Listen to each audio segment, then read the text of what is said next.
So it gets beautified. ஒரு ஒழுங்கு வருகிறது. An order comes. ஒரு பிரயோஜனம் வருகிறது. Utility, usefulness comes. இவைகள் தானே வாழ்வின் அழகு. These are all the beauty of our life. அந்த வாசனையான சாட்சி வீச தொடங்குகிறது. The testimony centered with this, it is showing. மத்தேயு 2:11 படிக்கிறோம். In Matthew 2nd chapter 11, இயேசுவாகிய பிள்ளைக்கு சாஸ்திரிகள் பரிசு கொண்டு வந்தார்கள். the wise man brought gifts to Jesus Christ. அதிலும் வெள்ளை போளத்தை பரிசாய் கொண்டு வந்தார்கள். They gave myrrh, one of the gifts. ஒரு வாசனையுள்ள ஒரு பொருள். A scented gift. இயேசுவுக்கு அது பிரியமாக இருக்கும் என்று கொண்டு வந்தார்கள். They thought it would be liked by Jesus. ஆண்டவர் எப்பொழுதுமே சாட்சியின் வாசனையை மிகவும் சந்தோஷமாய் முகரக்கூடியவர். God always inhales a testimony scented with testimony. மனம் திரும்பினோம், ஞானஸ்நானம் பெற்றோம், அபிஷேகம் பெற்றோம். We repented and baptized and anointed with the Holy Spirit. ஆனால் நாம் தொடர்ந்து சாட்சியாக வாழுகின்றோமா? Are we living a life of testimony? இந்த சாட்சியின் வாழ்வில் தான் இயேசு பிரியப்படுகிறார். God is delighted in the life of testimony. கனி கொடுங்கள். Bear fruit. நல்ல மரம் நல்ல கனிகளை கொடுக்கும். A good fruit will bear good fruit. நான் உங்களை சுத்தம் செய்யும் பொழுது நீங்கள் அதிகமான கனிகளை கொடுப்பீர்கள். When we prune you and clean you, you will bear more fruits. இதெல்லாம் இயேசு சொல்ல காரணம் என்ன? Why Jesus said all these things? கனி கொடுத்தலாகிய சாட்சியின் வாழ்க்கையை அவர் விரும்புகிறார். He likes the life of giving fruit. கடந்த வாரத்திலே நான் உபதேசத்துக்கு கீழ்ப்படிய வேண்டிய அவசியத்தை வலியுறுத்தி கூறினேன். Last week I emphasized the need for obeying to the doctrines of God. அது மிக முக்கியமான காரியம். It is very important. அதேபோல முக்கியம் உபதேசத்துக்கு கீழ்ப்படிந்தவர்கள் நல்ல சாட்சியை வெளிப்படுத்த வேண்டும். It is equally important people who have obeyed to the commandments or doctrines of God, they have to lead a testimony, life of testimony. உபதேசத்துக்கு கீழ்ப்படிவது ஒரு அஸ்திபாரம் போன்ற காரியம். Obeying to the commandments is like a basement. ஆனால் சாட்சியின் வாழ்க்கை தான் அதற்கு மேலே கட்டப்படுகிற கட்டடம். But a life of testimony is a structure built upon that. வெறும் அஸ்திபாரத்தோடு நிற்க முடியுமா? Can we stop with just foundation? உபதேசத்துக்கு கீழ்ப்படிய வேண்டும், கனி கொடுத்து சாட்சியாய் வாழ வேண்டும். We have to obey to the doctrines and we have to give fruit and lead a life of testimony. போகிற வருகிற இடமெல்லாம் நல்ல வாசனையாகிய சாட்சியை வீச வேண்டும். Whenever we go, we have to give good sense of testimony. இந்த வாசனை கர்த்தருக்கு கொடுக்கும் பரிசாக இருக்கிறது. This scent is a gift, our gift to God. நீங்கள் இன்றைக்கு இயேசுவை பிரியப்படுத்த விரும்பினால், if you want to please Jesus, அவருக்கு நீங்கள் கொடுக்கக்கூடிய நல்ல பரிசு உங்கள் நல்ல சாட்சியின் வாழ்க்கைதான். the best gift that you can give it to him is the life of good testimony. ஆகவே உங்களுடைய பேச்சு, உங்களுடைய பார்வை, நடை, உடை எல்லாவற்றையும் குறித்து கவனமாயிருங்கள். So be careful about all your conversation and your lookings, all these things. அவைகளில் வசனத்தின்படியான நல்ல ஒரு சாட்சி வெளிவரட்டும். Let the good testimony come through all your activities. யோவான் 19 படிக்கிறோம். In John chapter 18 we read, இயேசுவின் சரீரத்தை சிலுவையிலிருந்து இறக்கி அதை பக்குவப்படுத்தின பொழுது வெள்ளை போளத்தை அங்கே பயன்படுத்தினார்கள். when we removed Christ's body from the cross and when they preserved his body, they used myrrh. மரணத்திலும் ஒரு வாசனை. There is scent in the death too. மரணத்திலும் ஒரு வாசனை. There is a scent in death too. பரிசுத்தவான்களுடைய மரணத்திலும் சாட்சி இருக்கிறது.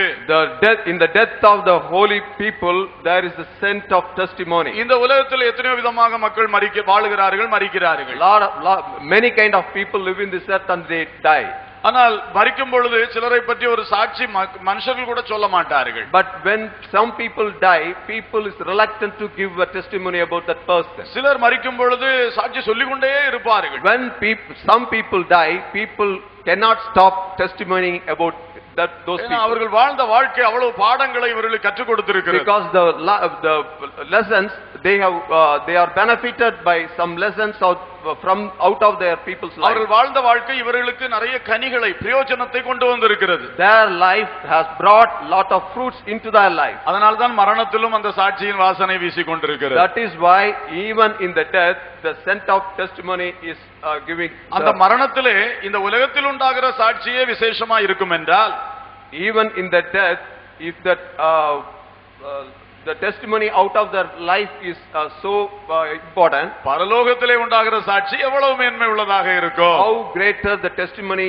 awaited for us in heaven. Hallelujah, hallelujah. வாருங்கள் என் பிதாவினால் ஆசீர்வதிக்கப்பட்டவர்களே, come who are blessed by my Father in உங்களுக்காக heaven. உலக தோற்றம் முதல் ஆயத்தம் பண்ணப்பட்டிருக்க பிதாவின் ராஜ்யத்தில் பிரவேசியுங்கள். Enter the heaven that is prepared for you even before the formation of the நல்லது world. உண்மை உத்தமமுள்ள ஊழியக்காரனே, Good, beloved and beloved servant, உன் எஜமானுடைய சந்தோஷத்துக்குள் பிரவேசி. enter into the happiness of your இதெல்லாம் master. கர்த்தருடைய வாயிலிருந்து வரக்கூடிய வார்த்தைகள். These are all from the mouth of the Lord. இதெல்லாம் சாட்சியுள்ள பிள்ளைகளுக்கு தான் கிடைக்கும். Only the people who got the testimonial life will deserve it. மரணத்திலும் சாட்சி, Testimony even in death. Hallelujah. Hallelujah. ஆகவே மரணத்திலும் மனிதர்களாலும் தேவனாலும் சாட்சி பெறத்தக்க சாட்சி உள்ளவர்களாக வாழ வேண்டும். So we have to lead a life by which we can get good testimony even by the people and the Lord. அதற்கு குடும்பத்துக்குள்ளே வீட்டுக்குள்ளே முதலாவது நல்ல சாட்சியா இருக்க வேண்டும். For that we have to get good testimony at our home. எப்பொழுதுமே நான் வலியுறுத்தி சொல்லுகிற அந்த காரியம் இதுதான். This thing I emphasize every time quite often. நீங்கள் வெளியிலெல்லாம் நல்ல சாட்சியா இருக்க வேண்டும் என்றால், if you want to bear good testimony outside, அது முதல்ல வீட்டுக்குள்ள இருந்து தான் தொடங்க முடியும். it has to start from home. வீட்டுக்குள்ள சாட்சி இல்லாமல், if you don't have a good testimony at home, வெளிய மட்டும் இவர் ரொம்ப நல்ல பிள்ளையா இருக்கிறாருன்னு சொன்னா, if you have a good name and fame only in the outside, அது ஒரு நடிப்பு மாத்திரமே. it's just an act. ஏன்னா அது ஒரு வெளியே ஒரு போர்வைக்கு ஒரு நடிப்பு வாழ்க்கை. It's a superficial life. It's an outward life. வீட்டுக்குள்ளே அவர் எப்படி இருக்கிறார், அவள் எப்படி இருக்கிறாள், if a person how he behaves in at home, அதுதான் உண்மையான சாட்சி. that is the good testimony and real testimony. ஒரு மனுஷனுடைய உண்மையான சாட்சி குடும்பத்தினருக்கு தான் தெரியும். So real and truthful testimony is we have to get it from the house of a person. தேவனுக்கும் தெரியும், God also knows. அப்படி ஒரு நல்ல சாட்சி உங்களுக்கு உண்டாக வேண்டும். You have to get such a good testimony in your life. அந்த சாட்சி உண்டாக வேண்டுமானால் உங்கள் வாழ்க்கை இயேசுவின் வாழ்க்கையோடு ஒட்டப்பட வேண்டும். If at all you want that testimony to be displayed in your life has to connect with நானே Jesus. மெய்யான திராட்சை செடி, I am the true vine, நீங்கள் கொடிகள், you are the branches. நீங்கள் என்னில் நிலைத்திருந்தால் கனி கொடுப்பீர்கள். If you abide in me, you will bear much fruit. இயேசுவோடு ஒட்டி இருக்கிற கொடி தான் கனி கொடுக்க முடியும். The branch that is stuck to Jesus only will bear fruit. அவருடைய வாழ்க்கையை தொடுவதென்று சொன்னால் இப்படிப்பட்ட சாட்சியின் வாசனை நமக்கு உண்டாகும். The meaning of touching his garment, touching his life, if we touch his life, all these benefits will be happening. இந்த சந்தனத்தை குறித்து சொல்லப்பட்டிருக்கிறது. Aloe, it is also said about aloe. நீதிமொழிகள் 7:17 பார்க்கிறோம். We read it in Proverbs 7:17. அது படுக்கையிலே பயன்படுத்தக்கூடியது என்று போட்டிருக்கிறது. It is used in bed. படுக்கையிலே ஒரு சாட்சியின் வாசனை, testimonial life in bed. இந்த மனிதனுடைய வாழ்க்கையிலே அப்படிப்பட்ட சாட்சிகள் உண்டாக வேண்டும். This kind of testimony should happen in a man's life. படுக்கையிலே சோம்பல்கள் இருக்க கூடாது. There should not be any sense of lethargy on bed. சுறுசுறுப்புள்ளவர்களாக இருக்க வேண்டும். You have to be always energetic. தூங்க வேண்டிய நேரம் தூங்கணும், வேலை செய்ய வேண்டிய நேரம் வேலை செய்ய You வேண்டும். have to take rest when you are supposed to, and you have to work when you are supposed to. படுக்கையிலே சாட்சியின் வாசனை. There is a life of testimony on bed. தவறான வாழ்க்கை முறைக்கு இடம் கொடுக்க கூடாது. You should not allow wrong things in your life. மாமிச இச்சைகளிலே விழுந்து போக கூடாது. You should not fall for the flesh. சாட்சியா இருக்க வேண்டும் என்று அது காட்டுகிறது. You have to live a testimonial life. ஆகவே பிரியமானவர்களே, இந்த நல்ல வாசனை உள்ள வாழ்க்கை நாம் வாழ்ந்தாக வேண்டும். So we have to lead a life full of sense, good sense. லவங்கம் என்ற ஒன்றை குறித்தும் சொல்லப்பட்டிருக்கிறது. It is said about cassia also. இந்த முதல் ரெண்டும் தாவரத்திலிருந்து எடுக்கப்படுகிறது, இந்த லவங்கம் என்பது பூமியிலிருந்து எடுக்கப்படுகிறது. These two are taken from the herbs, but this third one is taken from the earth. இது ஆபரணங்கள் செய்ய பயன்படுத்தப்படுகிறது என்று கூறப்பட்டிருக்கிறது. This is used for manufacturing ornaments. ஆபரணங்கள் செய்வதிலும் ஒரு வாசனை உள்ள ஒரு பிசின் சேர்க்கப்படுகிறது. So even in the manufacturing of ornaments also a scented thing is added. இது அலங்காரத்தை காட்டுகிறது. It talks about beautification. அலங்காரத்திலே ஒரு சாட்சி. There is a testimony in adornation. இன்றைக்கு உலகம் அலங்காரத்தை குறித்து ஒரு திட்டம் வைத்திருக்கிறது. Now the world has a plan for beautification. இப்படி வஸ்திரம் தரித்தால் அலங்காரம். If you wear like this, it is beauty. இப்படி எல்லாம் நகை அணிந்தால் அலங்காரம். If you wear jewels like this, this is beauty. இப்படி ஹேர் ஸ்டைல் வைத்தால் அலங்காரம். If you done up your hair like this, it's beauty. பலவிதமான அலங்காரங்களை உலகம் வைத்திருக்கிறது. There are lot of things for beautification. ஆனால் வேதம் சொல்லுகிற அலங்காரம் என்ன? But what beauty beautification, the Bible says, நம்முடைய உள்ளத்துக்குள்ளே இருக்கிற அலங்காரம் பரிசுத்தம் என்று சொல்லுகிறது. the beautification that is inside us, that is called purity. ஞானம் என்று சொல்லுகிறது. Wisdom, தெளிந்த புத்தி என்று சொல்லுகிறது. a sober mind. அது மட்டுமல்ல, நமக்கு ஒரு வாழ்க்கையிலே ஒரு மனத்தாழ்மை, அதை ஒரு அலங்காரம் என்று சொல்லுகிறது. We have to have humility, that is also an ornament. இவைகளெல்லாம் உள்ளத்துக்குள்ளே வேதம் அல்லது தேவன் எதிர்பார்க்கிற அலங்கார வாசனை.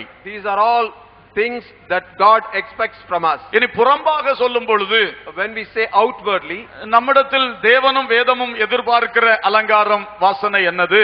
what God and the Bible expects us. நீங்கள் விலையுயர்ந்த வஸ்திரம் தரிக்க வேண்டாம். You should never wear costly garments. விலையுயர்ந்த வஸ்திரம் தேவனுக்கு அலங்காரமாய் இல்லை. Costly garments are not beautiful in His sight. வேத வசனத்தில் இது இருக்கின்றபடியினால் எல்லா தேவ மக்களும் இதை குறித்து மிக கருத்தாக பின்பற்றியாக வேண்டும். We have to follow it strictly because it is written in the Bible of God. நாம் உடுக்கிற வஸ்திரங்கள் இன்றைக்கு எத்தனை விலை உள்ளதாக இருக்கின்றது? How costly our garments today that we wear. வஸ்திரங்களுக்காக எவ்வளவு ஆயிரம் ரூபாய்களை செலவு பண்ணுகிறோம்? How many thousands we spend to buy those garments. நீங்கள் எத்தனை விலையுயர்ந்த உடை உடுக்கிறதும் எங்களுக்கு யாருக்கும் ஒரு பொறாமை கிடையாது. We have no envy or we are not bothered how many costliest things you wear. ஆனால் வேதம் சொல்லுகிறதுனாலே நாம் விலையுயர்ந்த வஸ்திரம் உடுக்க கூடாது. Since Bible says so, we should not wear costly garments. பொன்னாபரணங்களை அணிவது கூடாது. Wearing jewels should not be worn. நான் சொல்லவில்லை, வேதம் சொல்லுகிறது. I am not saying, the Bible says so. அப்ப கர்த்தர் பார்க்கிற அலங்காரம் என்ன? The beautification what God இந்த உலகத்தின் ஆபரணங்கள் எல்லாம் விட்டுவிட்டு ஒரு அழகான அலங்காரம். Discard all the ornaments of the world and have an inner beauty. உலகம் இதை புரிந்து கொள்ளாது. The world will not understand. ஒரு நகநட்டு இல்லாம என்ன அலங்காரம், மூழியா இருக்கிறா, அப்படிதான் உலகம் சொல்லும். He is so plain without ornaments. The world says so. ஆனால் வேதம் சொல்லுது, அந்த நகநட்டு இல்லாததான் எனக்கு அலங்காரம்னு தேவன் வேதத்தின் மூலம் சொல்லுகிறார். But God speaks through the word of God that without these outward ornaments is in real beauty for Him. ஆகவே நாம் இயேசுவின் வாழ்க்கையோடு தொடர்பு கொள்ளும் பொழுது அந்த சாட்சியின் வாசனை நமக்கு வர வேண்டும். So when we touch our lives with the God, this kind of testimony should emanate from us. Hallelujah. Hallelujah. ஒரு சிம்பிளா புரியறதுக்காக ஒரு காரியத்தை சொல்லலாம் என்று நினைக்கிறேன். I want to say a thing to what should I say, clarify you in a simple way. இந்த மோடிலோன் என்று சொல்லி ஒரு காட்டுவாசி மக்கள் இருக்கிறார்கள். There is a tribe called Modilon. அவர்களுடைய காட்டிலே முதலாவதாக ரோடு போட்ட பொழுது, when they lay a road in their jungle for the first time, இந்த டார் உருண்டை அப்படி உருட்டி காதிலும் எல்லாம் வைத்துக் கொள்வார்களாம். they just roll that asphalt and put it like this.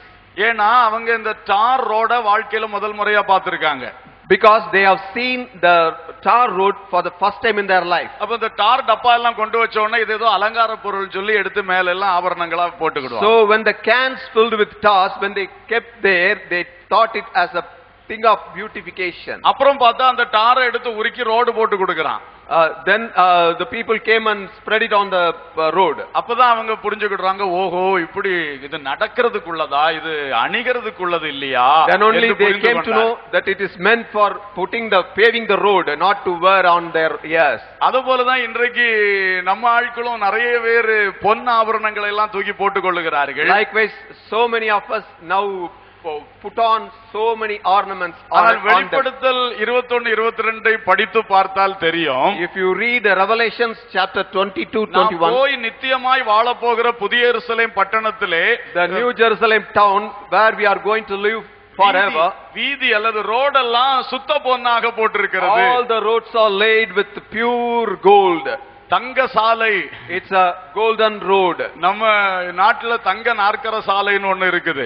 In our place there is a called four-way track. தங்கம் இருக்குமோன்னு நினைச்சீங்கன்னா ஏமாற்றம் தான். If you go there in search of gold, you will be disappointed. ஆனால் அங்க சொல்லி இருக்கிறது எழுத்தின்படியே சுத்த பொன்னால போட்டிருக்கிறது. But literally the place, the streets are laid in gold. அந்த சுத்த பொன்னின் மேல் நான் நடக்க போகிறேன். We are going to walk on the pure gold. அந்த வெளிப்பாடு எனக்கு கிடைத்த உடனே When I got that revelation, மோடிலோன் ஜனங்களுக்கு வெளிச்சம் கிடைத்தது போல, when like the Modilon people got the revelation, நாம் நினைக்கிறோம், we also think, ஐயே இந்த கால்ல போட்டு மிதிக்க வேண்டியதை நான் இங்கெல்லாம் போட்டிருக்கிறேனே, why should I wear that ornament here which I am going to trample on my feet? அப்படி அந்த வெளிச்சம் வந்த உடனே இதை விட்டு விடுகிறோம். When we got that insight, we discard all these things. அப்படித்தானே இங்க எல்லாரும் கலத்தி இருக்கிறீங்க. Are you all removed only because of that insight? Amen. Hallelujah. Hallelujah. Hallelujah. கலத்தினவர்களுக்கும் வெளிப்பாடு இதுவரை இல்லாவிட்டா கிடைத்துக் கொள்ளட்டும். People who have discarded it already, even if they didn't have this kind of insight, let them clarify. Let them get that insight at least now. கடத்தாதவர்களுக்கும் இன்றைக்கு கிடைக்கட்டும். People who have not removed them so far, let them also get that insight tonight. இதுதான் பிளைனா சிம்பிளா சொல்ல வேண்டிய காரியம். This is the thing which has to be explained simply. நமக்கு ஒரு பெரிய வெளிப்பாடு கிடைத்து விட்டது. We have got a big, very great revelation. நாம் வாழப்போகிற புது எருசலேம் பட்டணம் எப்படிப்பட்டது?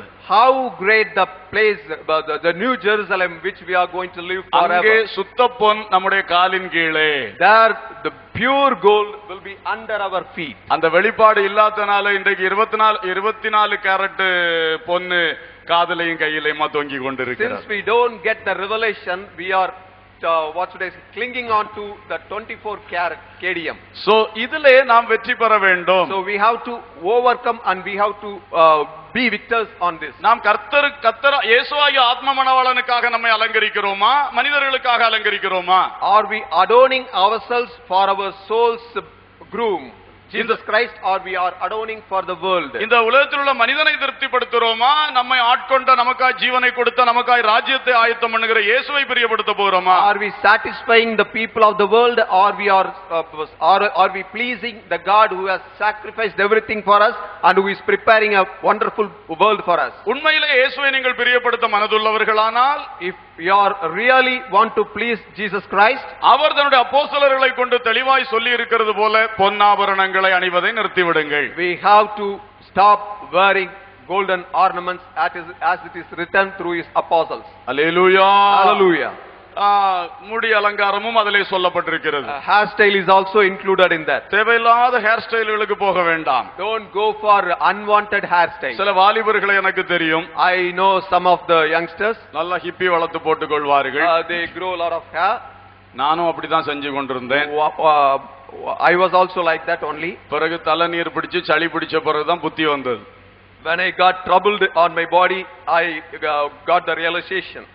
பாருங்கள், ஒழுங்காக இருந்திருந்தால் ஒழுங்காக இருக்கலாம் என்றைக்கும். If we keep it in a better way, it will be there forever. 20ஆம் வயசுல அதிகமா வளர்த்தா 40ஆம் வயசுல இப்படித்தான் வைத்திருக்க முடியும். If you grow it in 20, when you are 20 years old, in 40 you have to be like this. 20லே ஒரே சீரா போனா 60 வரைக்கும் போகலாம். If you what should I say, keep yourself in a moderate way, it can go for 60 years. அதனால புரிந்து கொள்ளுங்கள். So understand. ஆண்டோட வசனத்தின்படி போகும் பொழுது எல்லா விதத்திலும் நன்மையாக இருக்கும். If we go lead our life according to the word of God, everything will be wonderful. ஆமா, பெண்கள் தங்களுடைய மயிரை நீளமாய் வளர்க்க வேண்டும் என்று வேதம் சொல்லுகிறது. The Bible says it's good for the woman to grow their hair longer. பாருங்கள், அப்ப தேவன் அதை சொல்லி இருக்கிறார். God has said that. அப்போ நீங்க குறைவாய் வெட்டி கொண்டு நடக்க கூடாது. So you should not trim it, cut it. அது ஆண்டவருக்கு பிரியமானது அல்ல. It won't please God. இவைகளெல்லாம் வேதத்தில் இருக்கிறபடினாலே சொல்லுகிறோமே தவிர உங்களுடைய தலைமுடியும் உங்களுடைய வஸ்திரத்தையும் பற்றி பேச எனக்கு என்ன காரியம்? So I am just emphasizing because it is written in the Bible. I don't have any personal animosity towards you. So இவைகளெல்லாம் பார்த்து கொண்டிருப்பது என்னுடைய வேலை அல்ல. I am not concerned about all these things. ஆனால் தேவன் இதை குறித்து கவனமா இருக்கிறாரே. But God is concerned. அப்ப தேவனுடைய ஊழியக்காரனாகிய நானும் இதை சொல்லி ஆக வேண்டும். So I am bound to tell all these things as a servant of God. நீங்கள் தேவனுடைய வார்த்தைக்கு அப்படியே கீழ்ப்படிய வேண்டும். You have to obey God's word as it is. அதை தான் தேவன் நம்மிடத்தில் எதிர்பார்க்கிறார். God wants only that. Hallelujah. Hallelujah. ஆகவே அலங்காரத்திலே ஒரு சாட்சியின் வாசனை வரட்டும். So there should be a scent out of our beautification. உலக அறிவின்படியான அலங்காரம் நல்ல சாட்சியின் வாசனை வெளிப்படுத்த முடியாது. The beautification according to the wisdom of the world will not reveal centered testimony. வசனத்தில் சொல்லி இருக்கிற அலங்காரம் தான் உண்மையிலே சாட்சியின் வாசனை வெளிப்படுத்த முடியும். The testimony according to the word of God only will emanate scent. ஆகவே இந்த அனுபவத்தில் நாம் கடந்து வருவோம். Let us come to this kind of experience. இயேசுடைய வாழ்க்கையை விசுவாச கைகளால் தொடுவோம். Let us touch the life of Jesus with the hands of faith. அங்கிருந்து சுகம் புறப்பட்டு வரும். Healing will come from there. அங்கிருந்து சாட்சியின் வாழ்க்கை புறப்பட்டு வரும். The life of testimony will come from that. இயேசுவோடு நெருங்க நெருங்க இயேசுவை போல மாறிக்கொண்டிருப்போம். When we get closer and closer to Jesus, we will be changing like him. மூன்றாவது ஒரு காரியத்தை பார்க்கலாம். Thirdly, we have to சங்கீதம் 104:2 சொல்லுகிறது. Psalms 104:2 says, ஒளியை வஸ்திரமாக தரித்திருக்கிறீர். Cover yourself with light as with a garment. ஒளியை வஸ்திரமாக தரித்திருக்கிறீர். You are wearing garment as light as garment. மத்தேயு 17:2 படிக்கிறோம். We read it in Matthew chapter 17 verse 2. அவர் வஸ்திரம் வெளிச்சத்தை போல் பிரகாசித்தது. His garment was shining like light. சங்கீதக்காரன் சொல்லுகிறான், கர்த்தாவே நீர் ஒளியையே வஸ்திரமாக தரித்துக் கொண்டிருக்கிறீர். The psalmist says, Lord, you wear light as a garment. சுவிசேஷத்திலே சொல்லப்பட்டிருக்கிறது, இயேசு மறுரூபமான வேளையிலே அவருடைய வஸ்திரம் அப்படியே வெளிச்சத்தை போல பிரகாசித்தது. In the gospel it is written, when God transformed his garment shone like light. அவருடைய வஸ்திரம் ஒளிமயமாய் இருக்கின்றது. His garment was shining like light. அந்த வஸ்திரத்தை தொடுவோம். Let us touch that garment. ஐயோ, ஒளியை எப்படி தொடுவது? How can we touch light? ஒளியை தொட்டா என்ன நடக்கும்? What will happen if we touch light? Hallelujah. Hallelujah. ஒளியை தொட்டா, இப்போ இங்க இருக்கிற ஒளி எந்த ஒளியை தொட்டாலும் ஷாக் தான் அடிக்கும். If you touch any of the light over here, you will get shocked. இந்த ஒளிக்கு பின்னால ஒரு பவர் இருக்கிறது. There is a power behind that light. ஒளியை தொட்டா ஒளிக்கு பின்னால இருக்கிற பவர் நம்மகிட்ட வரும். If you touch the light, the power behind that light will come to you. Hallelujah. Hallelujah. இதெல்லாம் தொட்டா இப்ப ஆபத்தா முடிஞ்சு போகும். If you touch these, it will be ended in danger. ஆனா சில ஒளி கதிர்கள் இருக்கின்றன. But there are some rays of light. அந்த கதிர்களை தொட்டால் அது நமக்குள் சுகமாக்கி விடும். சில If you touch those rays, it will effect healing inside us. அந்த கேன்சர் போன்ற நோய்களுக்கெல்லாம் அந்த ரேஸ் ட்ரீட்மென்ட் கொடுத்து மோசமான செல்லுகளை அழிக்கிறார்கள். For people afflicted with cancer, they send this kind of rays and kill the germs that cause cancer. அதுபோல இந்த ஒளியை வஸ்திரமாய் தரித்திருக்கிற கர்த்தரை நாம் தொடும் பொழுது அங்கிருந்து வல்லமை புறப்படுகிறது. Likewise, if we touch the Lord who wears the light as garment, from there we get power. இயேசுவை